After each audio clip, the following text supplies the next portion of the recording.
in the book of Judges, this downward spiral of people sinning and doing evil, doing what was right in their own eyes, crying out to God in their distress, either distress within the people, but more likely there was distress from other nations coming against them. God sending a judge to redeem them. The people repent and turn back to God, and then they turn their own way again. And that's the downward spiral. And if you look at the passages, or the book of Judges, it gets worse and worse and worse. And so like last week we said, it got to the point where they were acting like Sodom and Gomorrah at the end of the book of Judges. And so we met a few characters last week. In chapter 1 of 1 Samuel, we meet Elkanah and his family. They're from the hill country of Ephraim, which was in Judges the epicenter of all the most evil practices that the people of God were committing.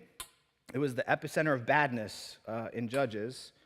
But we see something different with Elkanah and his family.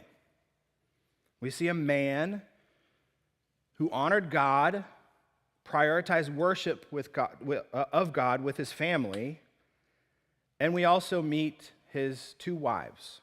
And particularly we meet Hannah, who will be focused on in this passage today. Hannah was Elkanah's first wife, and she was unable to conceive. It says in the first part of chapter 1 that the Lord closed her womb.